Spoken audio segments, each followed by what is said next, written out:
Welcome to part 2 of this series. In this part, we're going to tear apart the front of the engine, basically take off all the parts you would take off for a very complete timing belt job. The amount of work you do in this part of the job is dependent on how much you want to replace. For Sean, he hasn't done the timing belt job for a while, so he's going to want to remove everything involved. The tensioner, both idler pulleys, the water pump, a complete job. But say for instance, you recently did a timing belt job or a previous owner paid for a timing belt job and you know all those parts are pretty good, you can cut down the work on the front of the engine quite a bit. We're not going to go into discussing how you can do that because there's already a good series done by this channel called Worst and Chiggers, and he does a very minimalistic job. He doesn't replace any of the components. He just takes off what's necessary to get to the cam pulleys so we can get the cam pulleys off and the timing cover off behind it.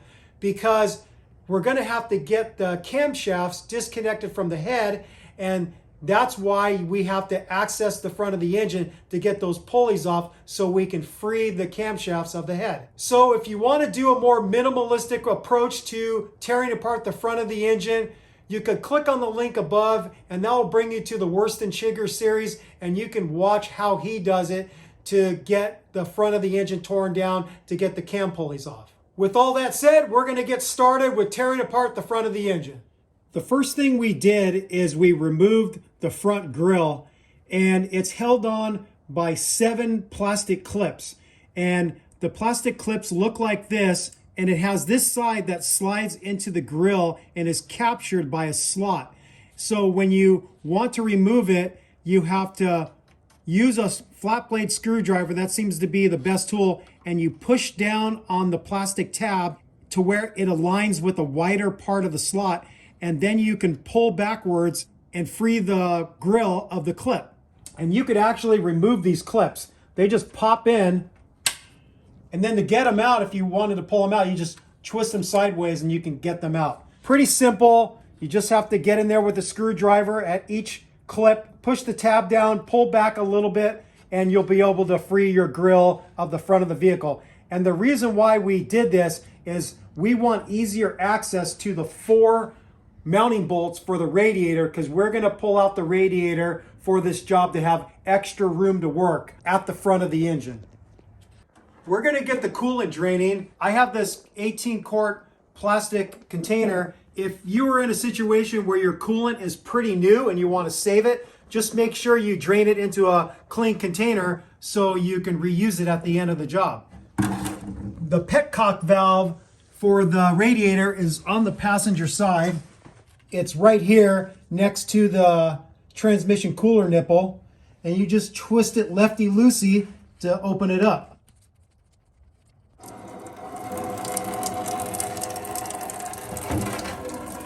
And to expedite the draining of the coolant, we're going to take the radiator cap off, and then this will let air in and let it vent. We have most of the coolant drained out. The next thing we're going to do is remove the upper radiator hose.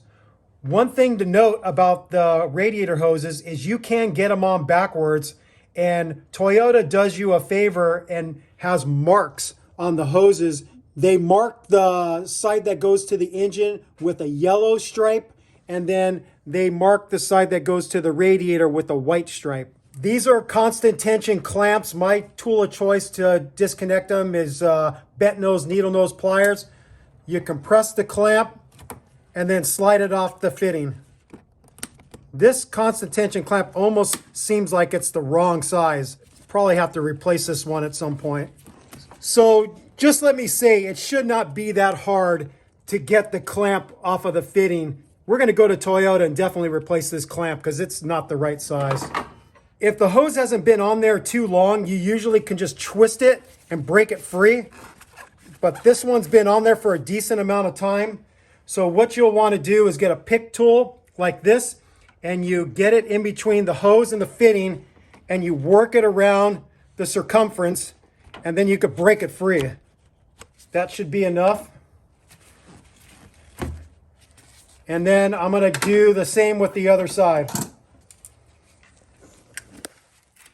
And you could see how easily I slid that one off. That clamp is good. And I'll twist this sucker, break it free. And we got our upper radiator hose off.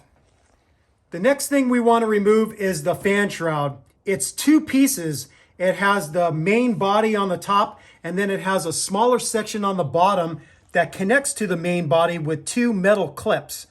And the metal clips attach about the midpoint here, right about there. If you can see where my finger's pointing, that's where the metal clip attaches, and then the same on the opposing side. And you get in there with your finger or a tool and you lift up one side of the metal clip, and then you can pull that lower section of shroud down. Sean removed the lower part of the shroud because of his body lift, but most people will have that section of the shroud there, so you just got to get that off first. The main part of the fan shroud is held on with 4 10mm bolts, 2 on each side, 1 at the top and then 1 at the bottom. And we're going to zip those out with a Milwaukee ratchet and a 10mm socket and a short extension. This one on the bottom near the power steering is going to be probably the hardest one for you to get to.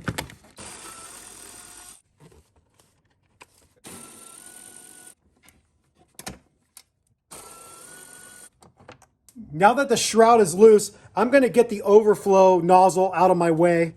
You just got to compress this light clamp and pull it off the nipple. And I'll just pull the shroud out. While we're here, I'm going to get the overflow reservoir out of the way. It just slides into a metal clamp. You get underneath it and you pull up.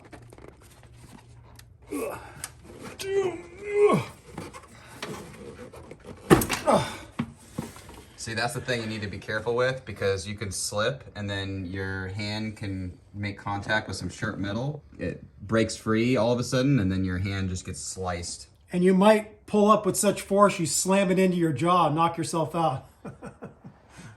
Next, we're going to remove the transmission cooler lines from the transmission cooler at the bottom of the radiator.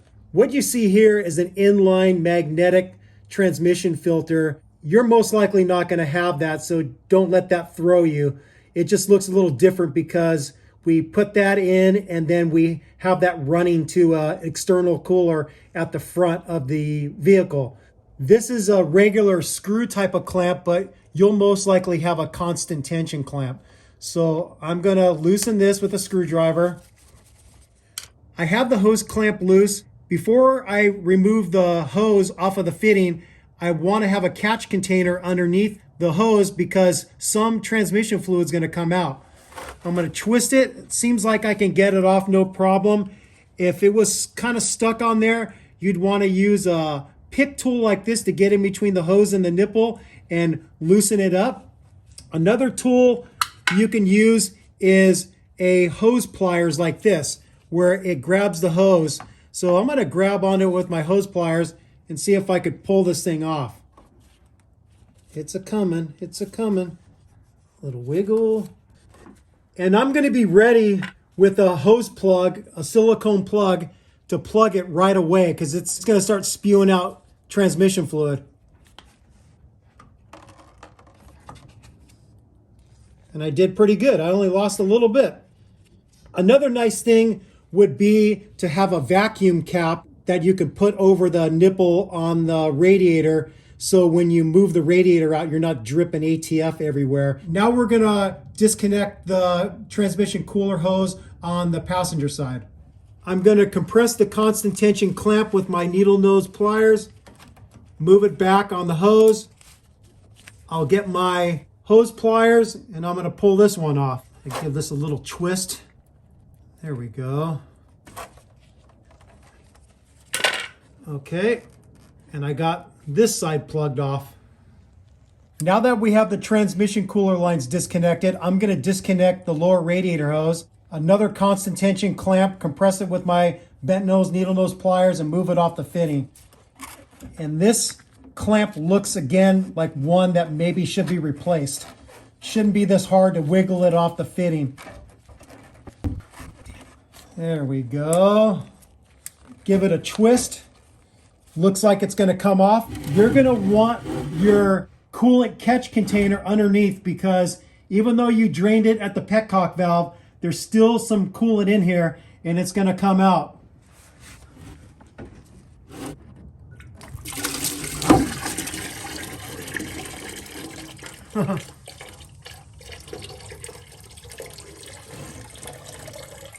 Splash Mountain. A lot more than I thought. It's a squirter, it's a squirter. Next, we're gonna disconnect the radiator. It's held onto the body with 4 12mm bolts. On the driver's side, you got one here at the top, and then you have another one at the bottom. And same on the passenger side. You have one at the top, and then the one at the bottom is a little bit harder to see because it's right underneath the receiver dryer of the AC system, right here.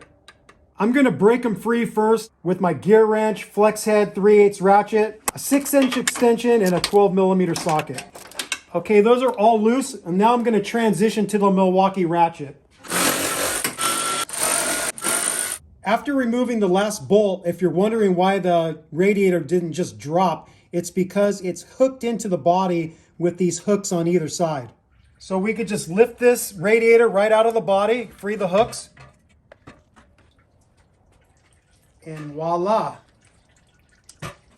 You could tilt the radiator over and drain it more into the container, but right now we still have some dripping out of the lower radiator hose from the engine, so we're just gonna tilt it like this so no coolant comes out. Next, we're gonna remove the fan clutch from the fan pulleys. It's held on with 4 12mm nuts. With the belt still tensioned, you might get lucky and be able to break these free if they weren't on there too tight. But if they are tight and the engine starts to turn, then there's a couple different techniques you could use to hold it steady so you can break free the nuts. One technique is you can use your other hand and push tension on the belt, which will hold the pulley tighter, and you can see if you can break it free. And I'm gonna try that right now. Yep, I can break that one free. I'm gonna try this one right here. Okay, that one broke free. And then I have to switch hands and see if I can get this one pushed down on the belt. Not getting it. Another way you can do it is you can wedge a pry tool in between the nuts and you can hold it steady. So right now, this is not in the optimal position for me to get on there. So I'm gonna get on one of the nuts and try to turn the whole assembly up to where I can get on it with easier. Okay, right there. I'm gonna wedge my pry tool in between 2 of the nuts. And then I'm gonna hold opposing force. So I'm gonna be turning counterclockwise. I have to be applying pressure with my pry tool in the clockwise direction. Get on there, and I broke that one free. And now I'm gonna get onto the last one, get it up closer to the top, and use the same technique with the pry tool to hold it steady. And if you're gonna use this technique with a pry tool or maybe a big screwdriver, you wanna keep the nuts on. You don't wanna mess up the threads on the studs of the fan bracket by cranking on it with your pry tool. So keep the nuts on to protect the stud. Okay, they're all loose now. And then I should be able to work these off with my finger. I just use my index finger and thumb to get them off. One thing that's nice is get the one you're gonna remove up near the 12 o'clock position. So I can do that a few different ways. I can get onto the bolt of the power steering pump and turn the whole assembly. I could get onto the crank bolt. There's a few different ways. I think I'm gonna get onto the power steering nut and then just turn it so I can get the next nut at the 12 o'clock position. It's a 17mm. Okay, I've got that one at the very top and I'll get it off with my index finger and thumb. And you get the idea. We're just gonna do the same thing to get the other 2 off. Now that I have all 4 12mm nuts off, I can wiggle the fan clutch off of the fan bracket pulley. You're gonna find most likely that it's gonna be kind of stuck on there. And what's happening is the fan clutch is stuck on the studs. And so you might have to really work at this, and just be careful not to pull back with such force that when it comes free, you slam it into your AC condenser and mess it up. If you're worried about messing up your AC condenser, put a piece of cardboard here like we have, and then you don't have to worry about it. So wiggle, wiggle, wiggle, go up and down, side to side, and finally you'll get this sucker off. I'm getting there. There it is, it's off. The next thing we're gonna do is get all the drive belts off. There's the power steering, there's the AC belt, and then there's the alternator belt. And this one is gonna look a little different because Sean has a supercharger and he has a dynamic tensioner here. So don't let that throw you. I'll explain what you need to do with the alternator if you don't have a supercharger. So we need to get the outermost belt off first, and that's the power steering. You're gonna wanna first break free the pivot bolt, and the pivot bolt is right here. And to access it, you're gonna go right through the hole in the pulley. If one of these holes doesn't line up, then get onto the nut of the power steering pulley with a 17 millimeter and turn it to where one of them lines up so you can get through here with an extension and a socket. I have my 3/8 gear wrench ratchet, short extension, and a 14 millimeter socket. And with this pivot bolt, you just want it loose. You don't want to pull it out all the way. This is just enabling the power steering pump to rotate as you make adjustments to the tensioner. Next, we're going to break free the lock nut for the adjuster. It's a 14 millimeter nut, and using the same setup. 3/8 ratchet, short extension, 14 millimeter socket. This is just like the pivot bolt. You just want it loose. You don't have to take it out all the way. The adjuster bolt for the tensioner for the power steering pump faces the passenger fender. You got to get underneath there on it. A flex head ratchet works pretty good for this. And it's a little bit of a test of patience because it's just a little bit hard to get in there. So lefty loosey and detension the belt. Once you've taken enough tension off with the adjuster bolt, you can pivot this in. You can see how it's moving, and you'll be able to pull the outer pulley off. And just note the orientation. The more concave side faces the engine, the less concave side faces outboard towards the radiator. And then I should just be able to slip the belt off. Slip it off of the crank pulley, and then slip it off of the power steering pump. I would suggest marking these belts so you know which one goes to which pulleys, because even if you're not going to be reusing them, it's going to help you match up the belts with the new ones, and then you'll be able to easily figure out what belt goes where. And if you take notice, the part numbers for the belt are listed right on the belt. You have the Toyota part number, and then you have the universal part number. And again, this is for the power steering pump. Now we're going to take off the AC belt. The way you do that is you first have to break free a lock nut here on the AC idler pulley. It's a 14 millimeter. Using my 3/8 ratchet, short extension, 14 millimeter socket. For this nut, you just want it loose so when you turn the adjuster, it's able to slide up and detension the belt. The tensioner bolt is right here. It's a 14 millimeter, and I'm going to loosen that with the Milwaukee ratchet and a 14 millimeter socket. I'm pushing up with a little bit of force here. It's a little bit sticky. Okay, that should be enough tension off the belt, and I should be able to slip it off. Got it off the idler pulley, slip it off the AC compressor,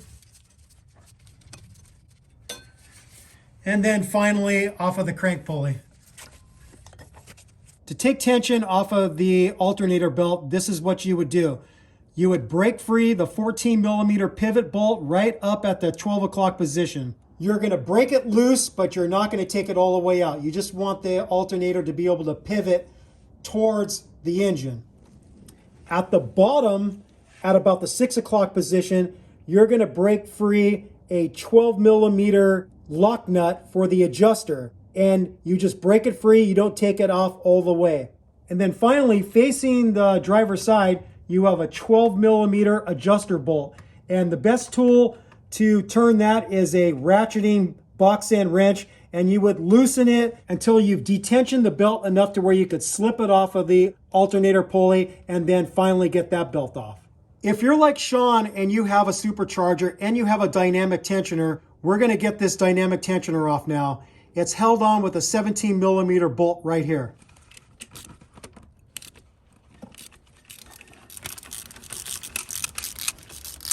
And the reason why I have to ratchet this thing all the way out is I think I remember we put this in with a little bit of blue Loctite.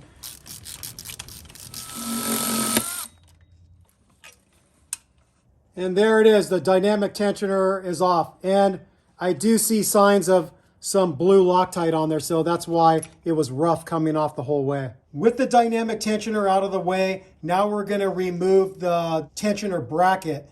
The top bolt is a 6 millimeter Allen head bolt. Oh, good.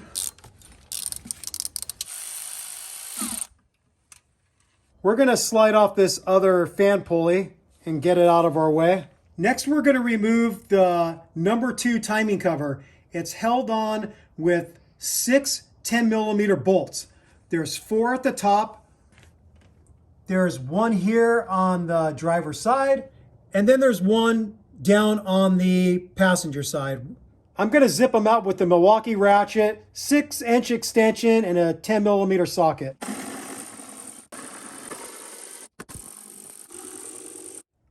All 6 bolts look just like this. They're all the same size. The electrical connection for the cam position sensor plugs in to the timing cover. So I'm going to disconnect this connector. The push tab to disconnect the connector is facing towards the front of the vehicle. Squeeze it and pull up.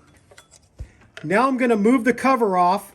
This dipstick is getting in our way, and it has been relocated for the supercharger install. I'm going to remove the 10 millimeter bolt that attaches it to the alternator bracket, and then we're going to pull it up out of the oil pan. Before we remove the dipstick, it's a good idea to clean around the area where the dipstick plugs into the bottom of the engine, which leads to the oil pan. If you have a bunch of built up gunk there, when you pull it out, some of that gunk might drop into your oil pan, which isn't ideal. So we scraped away all the junk around this area and hit it with some brake clean. I'm going to take out this 10 millimeter bolt that holds the dipstick to the alternator bracket. And then you just pull up and you'll be able to free it from the bottom of the engine. And junk came off of it. There's a lot of junk on here. One thing you want to take note of is you have an O-ring here and it's still intact, because if the O-ring was damaged or missing, then you would get oil leaking out of that area. It's right at the end of the dipstick tube. Just make sure that little sucker is there.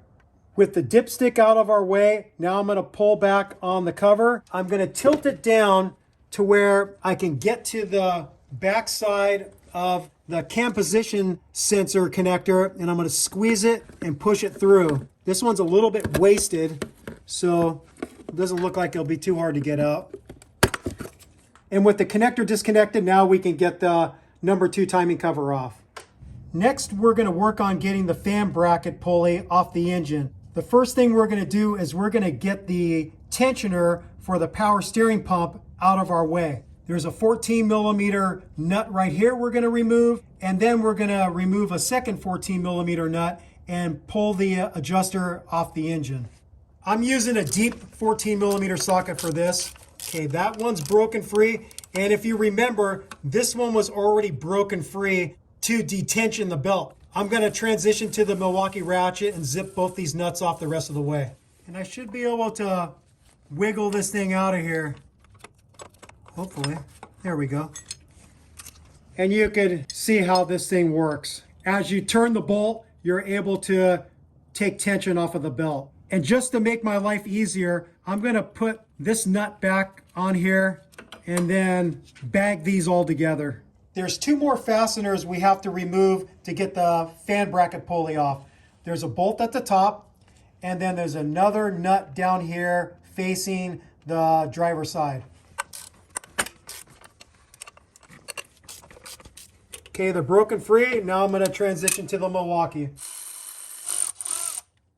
When we did the timing belt job on this same engine, one of the studs came out of the engine block. And if that happens to you, it's not a big deal. You could just clamp the stud in a bench vise and then remove the nut. And then when you're ready to reassemble the engine, you would just put a little bit of blue Loctite on the stud, thread it back into the block, and you'll be good to go. Now I can pull the fan bracket off of the engine.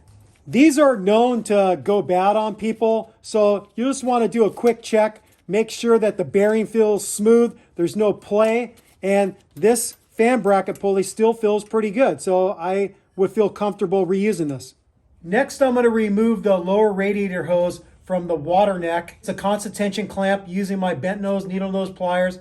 Compress the clamp and slide it off the fitting.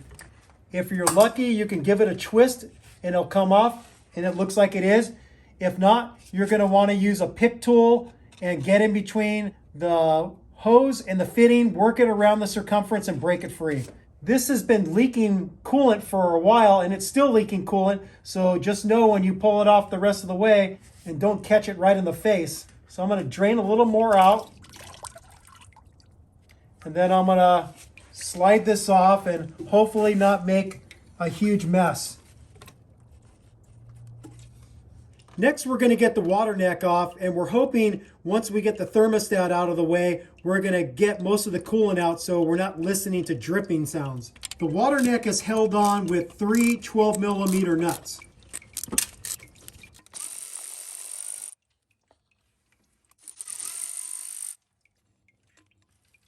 You can see here that the stud came out of the water pump. Not a big deal.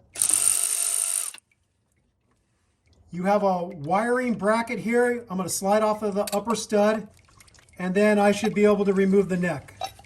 And here's your thermostat. It's kind of locked in there, and you can see a lot more coolant came out. And it's a good thing we put the plug to block the hole for the oil dipstick, because the coolant is draining right on top of it. Next, we're going to remove the crank pulley, also known as the harmonic balancer. It's held onto the crankshaft with a 19mm bolt. There's a few different ways you can go about breaking this free. One method is you get onto the bolt with a 19mm socket with a breaker bar, and you use the engine to break it free. They call it the starter bump method. So the engine is going to turn clockwise. If you get the breaker bar leaned up against the frame, when the engine turns, it's going to break free the bolt. And this is not the method we would prefer. We suggest using some type of holder tool. The tool we prefer to use is this holder tool made by the Schley company. It has 2 pins that go into the harmonic balancer, and then you marry it up with a breaker bar, and you lean the breaker bar against the frame, and then this holds the crank pulley steady while you get onto the crank bolt with a 19mm socket and a big breaker bar, and you break it free lefty-loosey. So this is the technique we're going to use. Some people don't want to spend the money for something like this, so they make a homemade tool. And one of the common ones is they take a 2x4 or a piece of metal, they drill holes into it at the same distance that these are, and they screw a couple bolts through, and then they use that do-it-yourself holder tool to hold the crank pulley steady while they break free the bolt. So use your tool of choice. There's several holes in this harmonic balancer. There's actually 4, but you're only going to use 2. The 2 biggest ones. Coming from underneath, you get a better bird's eye view of the ones you need to get into. So I'm going to line up the pins and slide the tool in place. And that's fully seated. I'm going to rotate the engine clockwise, and I'm going to want to get the end of the arm pointing in about this direction to where the breaker bar is going to be resting right underneath the driver's side frame. So I got a deep 19mm socket and my 1/2-inch drive gear wrench ratchet, and I'm going to turn the engine clockwise as I'm looking at it from the front of the vehicle. Okay, it's getting close. I have what looks to be right around a 12 to 14-inch breaker bar. I'm going to put it into the harmonic balancer holder tool. I have to turn it just a little bit more. Okay, and then I'm just going to turn it back counterclockwise just a little bit to set it right there. You're going to want to double check and make sure that your holder tool is fully seated with the pins. So push up against there and make sure it's fully seated. That crank bolt is torqued to a pretty high torque spec, around 200 foot-pounds. It's going to take some serious force to break it free, so a long breaker bar is going to be your friend.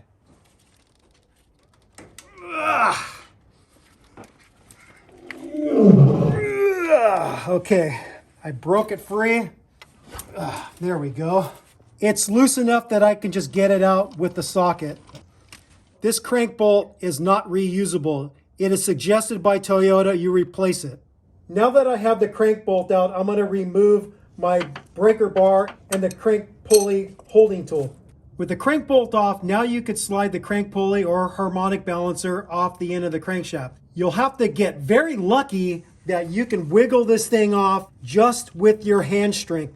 Most of the time it's going to be locked on there, and the right tool to use to get it off is a puller. Some guys will get behind here with a couple pry bars and pry against this lower plastic timing cover to work it off. I don't like that technique because you might end up damaging the harmonic balancer itself, and you might crack the timing cover behind it.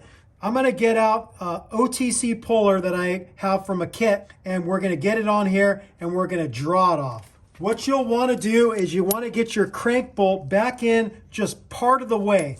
You don't want it in all the way because you have to give the crank pulley the ability to pull off the crankshaft, so you just want to get it in partially. So here's a T-bar puller from the OTC kit. You need to back this thing off quite a ways. The harmonic balancer has threaded holes. The same two holes that you inserted the harmonic balancer holder tool into, those are threaded on the very back side. The size thread is an M8 by 1.25 pitch. So I have a couple bolts, I think they're about 100 millimeters in length, and I have a couple M8 washers to go with it. These bolts don't come with the puller set. You have to buy these separately. So I'll get one of them in there. These are pretty dirty, so I'm going to shoot a little bit of brake cleaner in there to get the grit out of the thread so these bolts will screw in easier. I've got one of the bolts already screwed in, and these bolt holes go all the way through to the back side. You're going to want to insert it and get the maximum amount of threads engaged so you can actually see or feel back there for the end of the bolt going through the back side of the harmonic balancer. That's what you want. Now I'm going to get the puller in place. I have the screw bar of the puller backed off quite a bit. I'm going to slide it onto the one bolt. I'm going to get the screw bar lined up with the crank bolt, and then I'm going to get the other bolt started. And these bolts that I got at Home Depot, they happen to be a 13 millimeter head. And I'll just use my headlamp and I could see when the bolt comes through the back side. Now all I have to do is tighten the screw bar against the crank bolt, and then it will start drawing the harmonic balancer off the end of the crankshaft. As you can see, it wasn't that stuck. It just needed a little bit of persuasion, so I'm just doing this with my hand. Now I just got to the point where I can't go back any further because the crank bolt is stopping me. I'm going to back off the crank bolt just a little bit more to where I can get a little more movement. I think I'll be able to wiggle that off now. So I'm going to remove one of the bolts so I can free the puller. Okay, get the puller out.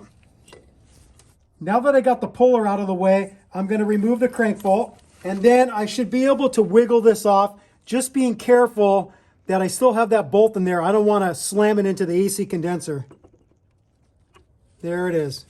And then here's a good visual for you. You can see the end of the M8 bolt sticking through right there. So you have this one, and then you have the one on the other side that you used to pull it off. And what I was talking about, manhandling this thing off, this is a clear case that somebody tried to force this thing off and then end up chipping off a piece of the harmonic balancer.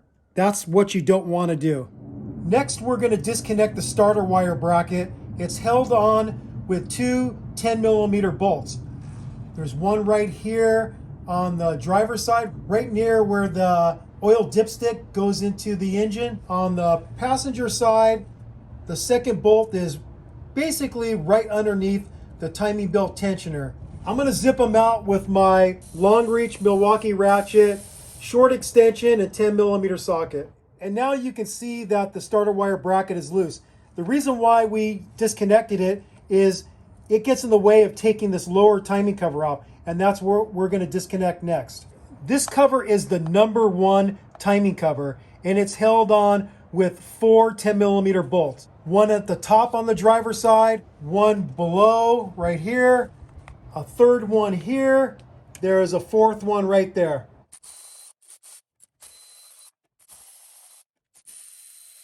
And the #1 timing cover is off. The next thing we're gonna do is we're gonna get the #1 cylinder at top dead center. We do that by looking at the timing marks on the crankshaft timing gear in relation to the timing mark on the oil pump behind it. And then we also use the timing marks on the camshaft pulleys in relation to the timing mark on the cover behind it. For every revolution of the crankshaft, the camshafts turn a half revolution. We have to get the timing marks for the camshafts lined up at the top here at the 12 o'clock position, and then we also have to look for the timing mark on the crankshaft timing gear lining up with the oil pump mark behind it. When we did the timing belt job last time, we used the crank bolt to turn the engine over to line up the timing marks. This time, I'm going to use this Schley camshaft pulley holder to turn the engine over, because last time when we used the crank bolt, it got a little bit stuck on the crankshaft, and then we had to work at getting it loose. So I'm just going to feed this thing in here and turn it clockwise and be watching down there at the timing marks to get everything lined up. I can see the crankshaft timing mark starting to come into view. It's got a pink paint mark on it. I gotta turn it a little bit more. Oop, a little bit too much. And that looks fairly lined up right there. So we have the timing mark on the crankshaft timing gear lined up with the little triangle on the oil pump housing. You can see here the notch of the camshaft pulley is lined up with the notch on the timing cover. If you put a straight edge across, those two would line up. And then you look over on this side and you can see this one's lined up also. So we have the #1 cylinder now at top dead center. Next, we're going to remove the timing belt tensioner. It's held on with two 12mm bolts. One of them is right here in the front, easy to get to. The other one is way in the back. If you follow the factory service manual's suggestion, you're going to remove the AC compressor, and then you're going to remove the AC bracket so you can get at that back bolt. But we learned a trick way back when we did the timing belt job. You could feed a long extension up from the bottom with a swivel and a 12mm socket, and you can get onto that back bolt and break it free. For that application, I'm going to use a 1/4 inch rather than a 3/8 because a 1/4 inch fits in there better. I'm going to break free the front bolt with a 12mm box end. Okay, that's backed off, and now I want to start backing off the other one. You want to take them out kind of equally because it's under tension right now. So here's your access. You come up right in between the AC bracket and the starter wire, and you feed your extension with your swivel and 12mm socket up there. And then you can see, like, see my face? I'm right up here intimate with it so I can see the socket going onto the head of the bolt. So I know I'm on there. Then I get my ratchet and hopefully be able to break this thing free. Okay, I got it broken free. On the front side, I'm just working it loose here a little bit with this ratchet. Then I'll switch back to the back one, work that one a little bit. Almost there. Just a little bit more on the back side. And voila, it's out. We're gonna slide the timing belt guide off the end of the crankshaft. You could also call it a washer chingadera, thingamajigger, whatever you want. You just have to note the orientation. It's slightly dished out on this side, slightly concave, and slightly convex on that side. So just remember the right orientation to get it back on. And it's keyed. It could only go on one position on the crankshaft. The Woodruff key captures it right here. Now we're going to slide the belt off of the crankshaft timing gear. Going to pull on each side a little bit and try to get this sucker off. And then we'll just work it off all the other pulleys.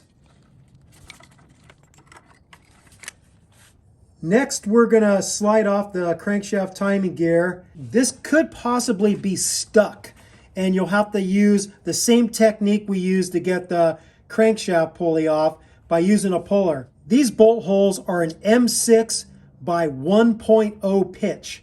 So you would do the same thing, get your T-bar puller, get your M6 bolts in there, and you would draw it off. You'd want to put the crank bolt in there to have something for the screw bar of the puller to push against, and you can draw it off. But this is coming off nice and easy just with hand strength. Just slide it off. And then you could get a better shot of that timing mark right there. When we did the timing belt job, we forgot to mention that there is a timing mark on the front side of the gear, and this is where you would line up the CR or crankshaft line on the timing belt. And it's a little indescript dot that they did not paint. And that's why we missed it when we were doing the timing belt job. To make that more conspicuous, I'm going to grab my paint pen and I'm going to put a paint mark there so I remember that that timing mark is there on the crankshaft timing gear. Next, we're going to remove the number 2 idler pulley right here in between the two camshafts. It's a 14 millimeter bolt, and I'm going to break it free with my big 1/2-inch drive gear wrench ratchet and a deep 14 millimeter socket. Next, we're going to remove the number 1 idler pulley. It's held on with a 10 millimeter Allen head bolt. And if you're familiar with our timing belt video, this is the one that ended up stripping out when we removed the bolt and caused us to have to drill it out and put a helicoil in there.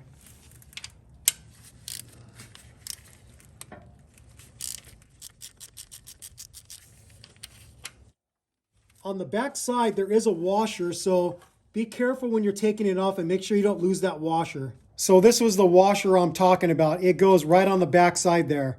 If you try to put this number 1 idler pulley on without the washer, it's not going to rotate correctly. Next, we're going to disconnect 2 sensors, the crank position sensor, and then around the corner underneath the alternator is the oil pressure sensor. The reason why we're doing that is when we get ready to remove the heads, we want the maximum mobility out of the wiring harness. So disconnecting this will give us a lot more movement. The push tab to release the crank position sensor is facing towards the driver's side. Squeeze it and then pull back on the connector. The release button for the oil pressure sensor connector is facing forward right here. Okay, and both of those are free. The cam position sensor is held on with a 10 millimeter bolt right there. You see this part right here of the wiring harness for the cam position sensor? It feeds right behind this part of the timing cover. Next, we're going to get the cam pulleys off of the camshafts. We're going to show you 2 different ways to do it.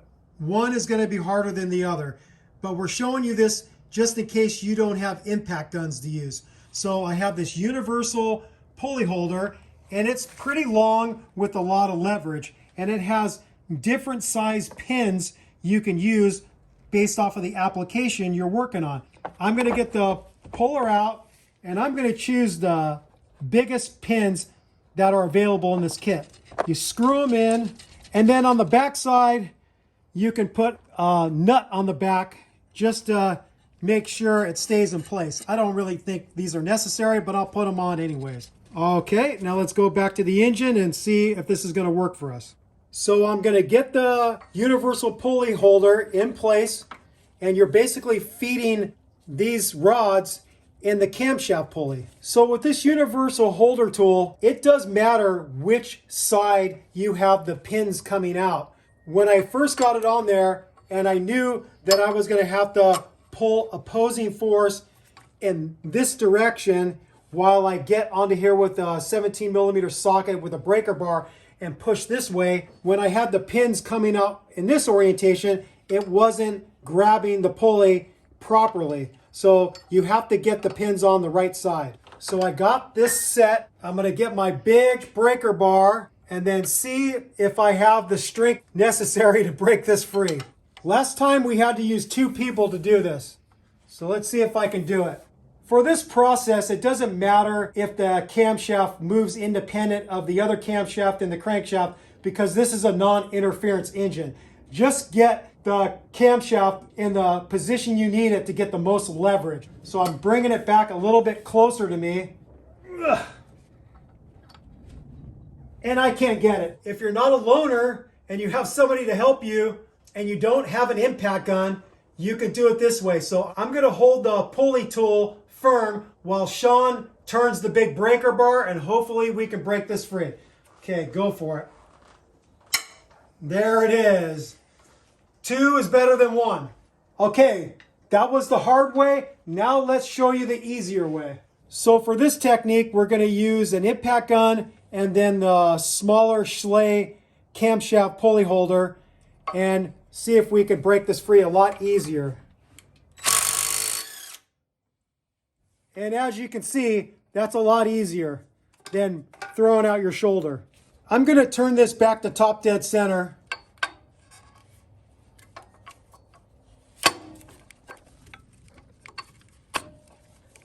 And the reason why it's jumping, that's just from the spring pressure from the valves. Okay, that's about right. With the camshaft bolts out, we can pull the pulleys off, and these are marked. This has an L for left, and when they're talking about left, it's as you're sitting in the driver's seat looking out the windshield. So this is the left side, and this is the right side. You'll want to pull this pin out. You might lose it when you take the camshafts out. So this pin is what grabs the slot on the camshaft pulley. And I'll pull the right cam pulley off and grab the pin. Now we're going to remove the number 3 timing cover, this sucker right here. It's held on by a bunch of 10 millimeter bolts, 6 in total. You have 3 here on the driver's side, and then you have 2 up top here on the passenger side, and then you have a 3rd one right down here. And I'm gonna zip those out with my Milwaukee ratchet, short extension, 10 millimeter socket. And here's your number 3 timing cover. Lastly, we want to remove the water pump. The first thing we're gonna do that is we're gonna disconnect the oil cooler hose from the driver's side of the water pump. Constant tension clamp, use bent nose, needle nose pliers, compress it, move it backwards. Okay, that's off the fitting. Now that I have the clamp out of the way, I'm going to use my hose pliers to grab onto it and pull it off of the nipple. There it is. Now we're going to remove the bolts that hold it to the block. There's 7 12 millimeter bolts. 1, 2, 3, 4, 5, 6, and 7. I'm going to break them free with my gear wrench ratchet first. Short extension, deep 12 millimeter socket. Now I'm going to switch to the Milwaukee ratchet. These bolts are all the same length. We have all the bolts out. I might be able to break this free just by wiggling it. And a little coolant's coming out. Probably want to get our catch container in there. I forgot about that. And here's your water pump. All right, this is the end of part 2. Join us in part 3 where we get the heads off the engine.